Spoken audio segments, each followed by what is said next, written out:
बोलो प्रश्न संख्या कै तक हो गया था? 20। 21 से बढ़ना है ना, ये 2024 सेट है। चलो 21 में ध्यान से समझो, गुट निरपेक्ष आंदोलन के 2 उद्देश्य लिखे। देखो गुट निरपेक्ष का जो होता है, अरे समझो समझो, गुट निरपेक्ष आंदोलन 21 नंबर, 21 नंबर जो है गुट निरपेक्ष आंदोलन, गुट निरपेक्ष जो है आंदोलन, आंदोलन इसको ध्यान से समझिएगा। गुट निरपेक्ष आंदोलन क्या होता है? जैसे किसी भी गुट के प्रति न मतलब नकारात्मक न सकारात्मक, मतलब किसी भी गुट में शामिल नहीं होना गुट निरपेक्षता कहलाता है ना, समझा? किसी भी गुट में शामिल नहीं होना गुट निरपेक्षता कहलाता है। अपने आप के राष्ट्र को स्वतंत्र नीति रखना गुट निरपेक्षता का उद्देश्य है।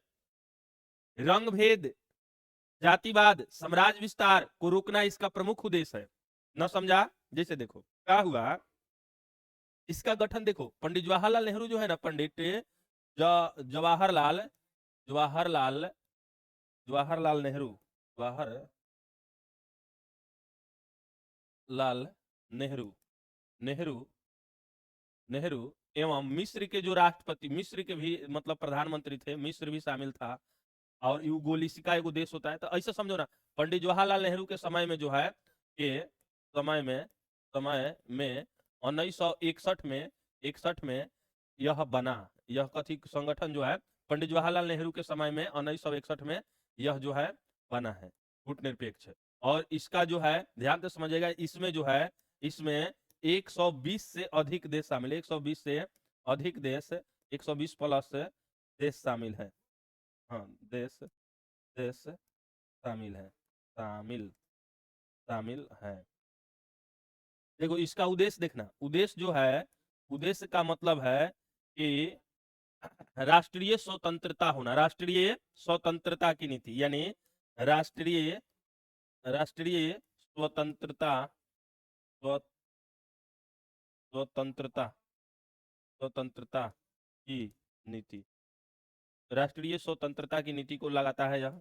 2 नंबर में देखिएगा, राष्ट्रीय स्वतंत्रता, विश्व में शांति, विश्व शांति शांति का प्रयास। 3 नंबर जो है साम्राज्य विस्तार पर रोक। बस हो गया। ये ध्यान से समझो कि गुट निरपेक्ष, देखो जब द्वितीय विश्व युद्ध इस समय हुआ था, प्रथम विश्व युद्ध, द्वितीय विश्व युद्ध, तो हमेशा यह देखा गया कि पूरे जो विश्व है यह हमेशा से 2 गुटों में बंटने लगा।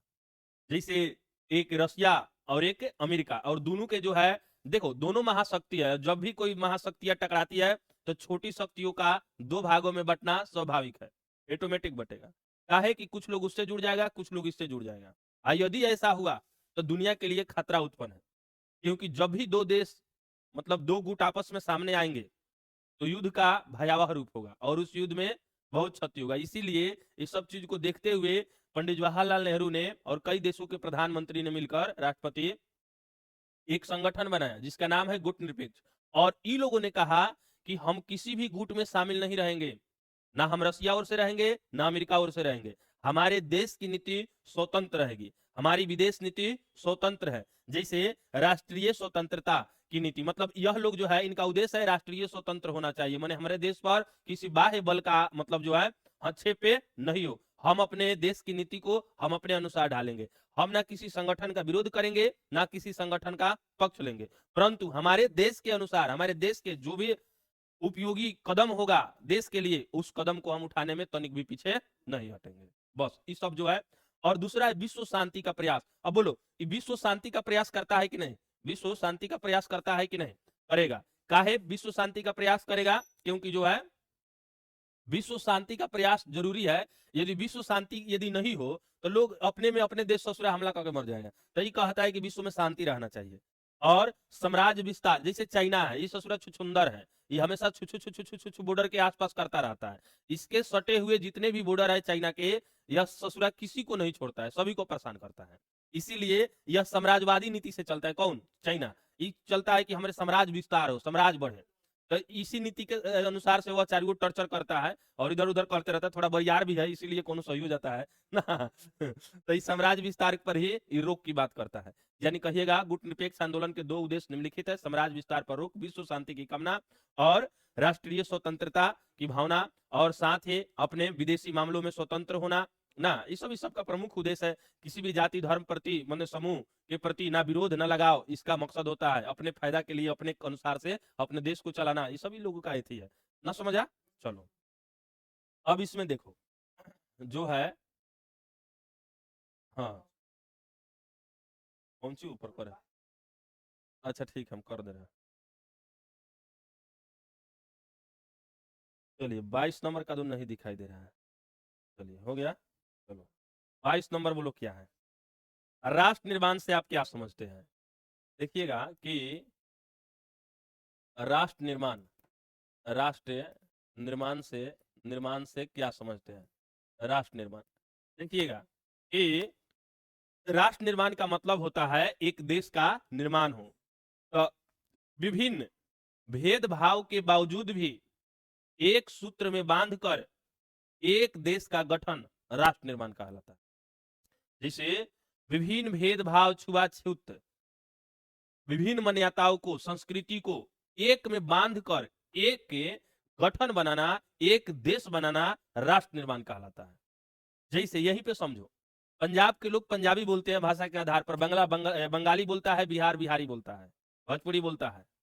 तो आप ही बताओ, लेकिन फिर भी हम लोग कहते हैं कि नहीं, झंडा तिरंगा है, वो भी कहेगा तिरंगा है, हम भारत देश के निवासी हैं। जात के रूप में देखेगा तो यहाँ पे विश्व की सबसे अधिक जातियां भारत में पाई जाती है। 7,000 से भी शायद अधिक बोला जाता है, एक्यूरेट डाटा हमको याद नहीं है। यहाँ पे इतनी जातियां हैं।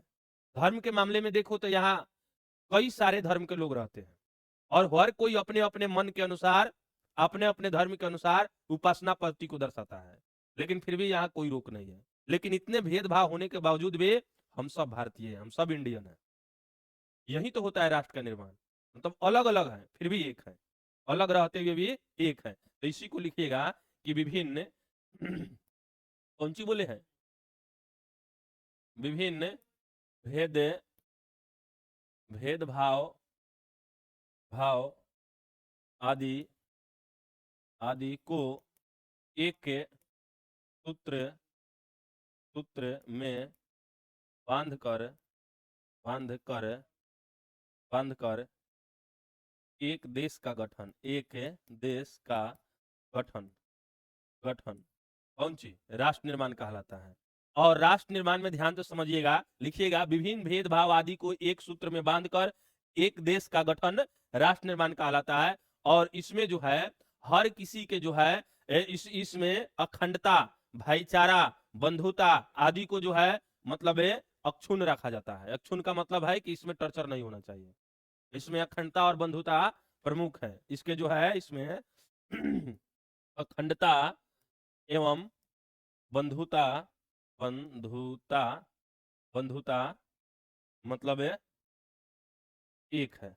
अखंडता एवं बंधुता आधार है, लिख दीजिएगा, आधार है, आधार है। ये समझ आया कि नहीं समझ आया?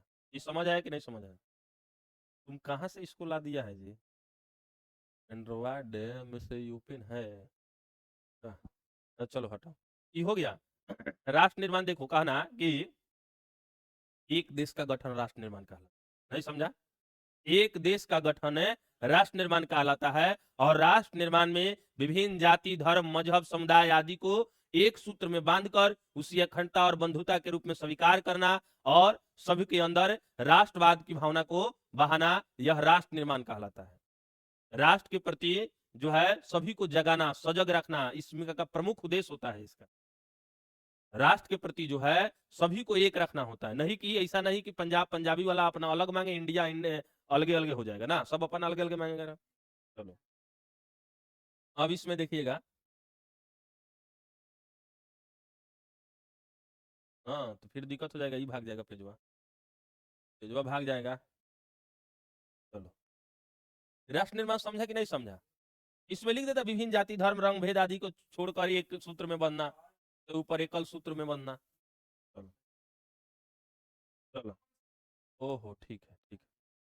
चलो इसमें 23 नंबर जो है, सुशासन से क्या समझ, सुशासन। देखिएगा सुशासन का मतलब क्या है।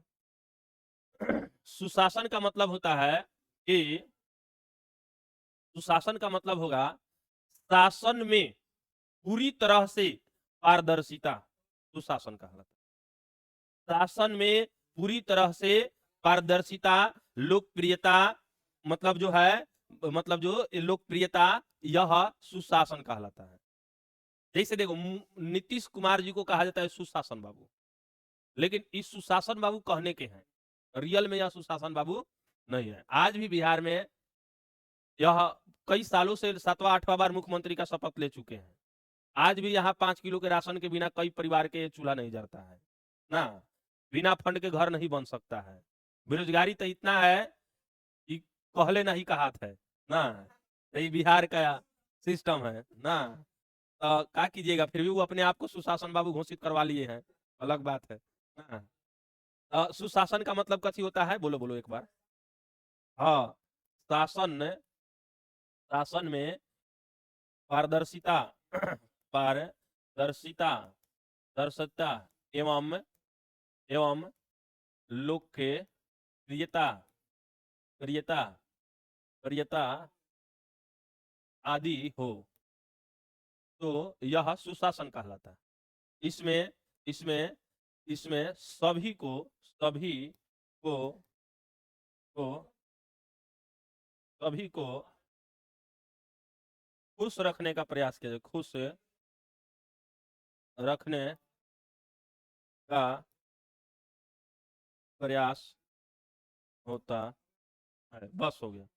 सुशासन क्या है, तो लिखिएगा शासन में पारदर्शिता एवं लोकप्रियता हो तो सुशासन कहलाता है, और सभी को खुश रखने का प्रयास होता है। इसमें सभी को खुश रखने का प्रयास किया जाता है, सभी लोग अच्छे से रहे, बेहतरीन रहे, कोई किसी से झगड़ा ना करे, शांति स्थापित हो। यानी इसमें लिख भी सकते हैं कि शांति, शांति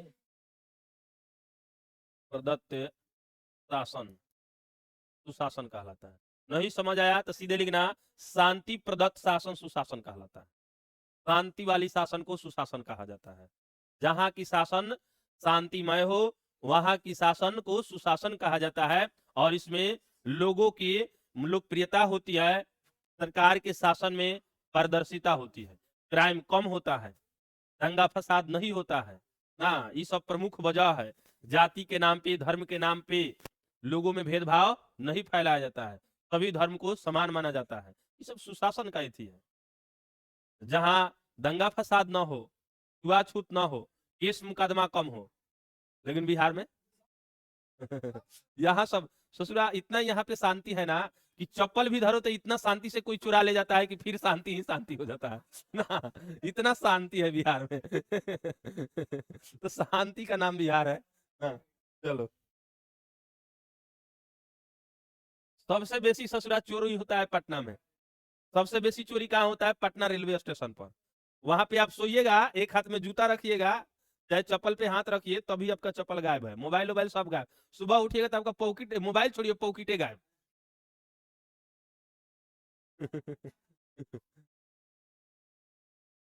ठीक ठीक।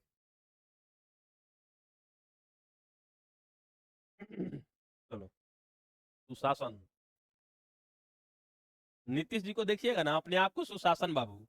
और देखिएगा अभी अभी का बात है कि खान सर मिले थे इथी से, कौन सी से, नीतीश कुमार जी से, और ये आके बोल रहे हैं उनके पक्ष में कि नीतीश कुमार के टेबल पर जो है एक भी फाइल नहीं रहता, इतना काम करते हैं, इतना काम करते हैं कि मतलब जो है बिहार पुलिस का जो है एग्जाम रद्द हो गया, और कितने दिनों के बाद अब हो रहा है, फिर भी उनको उसमें अच्छा दिख रहा है। न जाने काहे उसे बोल रहे हैं, अब वह जाने ना।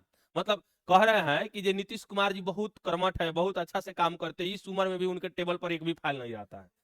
हार के बिक देते होंगे, कौन बड़ी बात है इसमें, या दूसरे जगह रखवा दिए होंगे। ये फाइल रखने ना रखने से कोई फायदा घाटा थोड़े है भाई, काम सही होना चाहिए, फाइल कहीं भी रहे उसे मतलब थोड़े है, जमीनी स्तर पे काम होना चाहिए। लेकिन खान सर अब उनसे मिले हैं, तो शायद उनके प्रेम में ऐसा बोल रहे होंगे, अलग बात है। हाँ, उनका अलग मामला है। मतलब एक फाइल एथी रहले नहीं रहता है, आई एग्जाम दो साल कौन साल खिला देता है, 4 साल का यूनिवर्सिटी 3 साल के बीए जो कराता है वो 4 साल 5 साल लग जाता है। सही से रिजल्ट नहीं आता है, सही से चेक नहीं होता है। बिहार में इतना करप्शन है, अब फाइल उनके टेबल पर रहले नहीं रहता, ये कैसा बात हुआ भैया? इसका मतलब आप सपोर्ट करना चाहते हैं, सीधा कहिए ना, जब नीतीश कुमार जी को सपोर्ट कर रहे हैं। तो खान सर बहुत बड़े हस्ती वाले हैं, तो इनका मतलब ये नहीं कुछ भी बोल देंगे तो है। वो लोग वो मानेगा जिसको सोचने का अपना खोपड़ी नहीं है, जिसके पास दिमाग है, ऐसा थोड़े मान सकता है। हाँ, ये कहिए, हाँ हो सकता है, कुछ भी हो सकता है। चलिए यही देखिए, क्या नंबर हुआ? 24। सांप्रदायिकता क्या है, देखिएगा कि सांप्रदायिकता यानी संप्रदाय के नाम पे हिंसा सांप्रदायिकता है। सांप्रदायिकता एक ऐसा सोच है जिसमें समाज को अशांति के चपेट में फेंक देता है।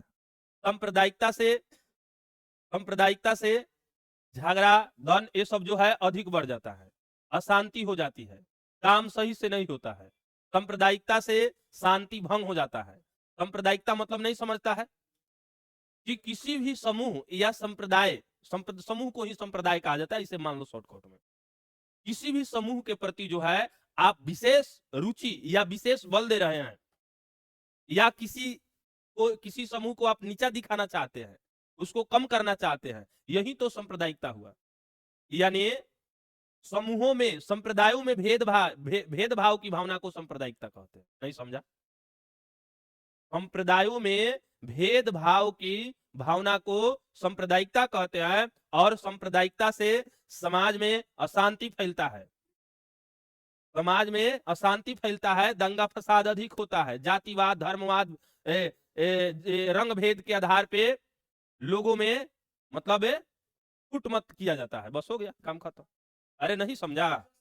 लिखना कि, हाँ 24 नंबर में लिखना तुम कि संप्रा सांप्रदायिकता, एकता, हाँ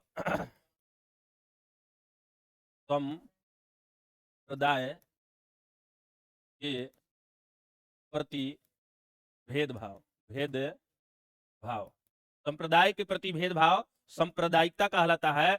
और इससे जो है, इससे समाज में जो है, समाज में अशांति होता है, अशांति होता है।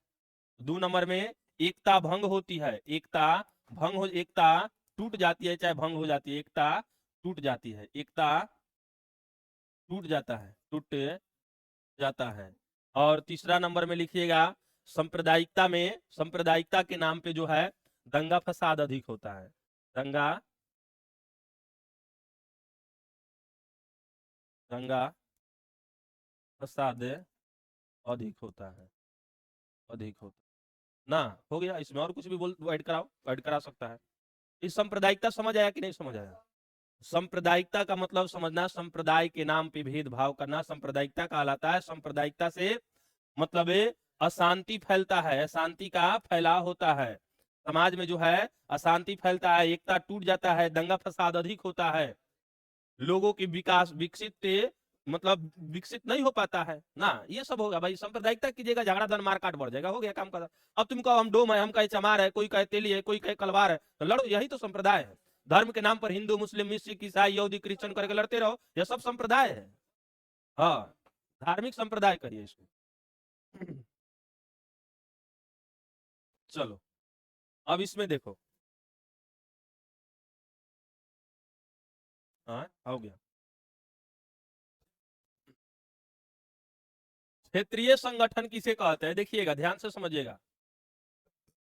क्षेत्रीय संगठन, हाँ देखिएगा, जब जब जब जब दो या दो से अधिक देश देश देश संगठन बनाता है तो उसे, हाँ हाँ देखिएगा कि देखो इसको लो लेवल पर भी देख सकते हो और हाई लेवल पर भी देख सकते हो। जैसे रत्न टाटा का देखो ना, एक नैनो कार है, कम दाम में है, छोटा स्तर का है। और एक रेंज रोवर की कौन बोला जाता है, अरे कौन कौन गाड़ी है, करोड़ों का भी है, तो उसका छोटा रूप है। तो इसके छोटा रूप देखेगा तो क्षेत्रवाद तुम छोटा से छोटा चीज देखो ना, ये टोला के नाम पर भी क्षेत्रवाद हो सकता है। तो पॉलिटी में देश के स्तर पर ऐसे समझ लो इसको कि जब दो या दो से अधिक देश संगठन बनाता है तो वह उसे कथी क्षेत्रीय संगठन कहते हैं। क्षेत्रीय संगठन होगा उसे क्षेत्रीय संगठन कहते हैं। और इसका उद्देश्य होता है, ध्यान से समझिएगा, उद्देश्य जो है इसका उद्देश्य है एक में कि आर्थिक व्यापारिक के मतलब हाँ व्यापारिक चीजों में बढ़ावा, व्यापारी, अरे ससुरा बोलो सब ना तुम सब, व्यापारिक एथी में बढ़ावा। हाँ लिखिएगा, व्यापार में वृद्धि, व्यापार में वृद्धि। और दूसरा इसका मकसद होता है आपसी आपसी सहयोग, सहयोग सहयोग ना।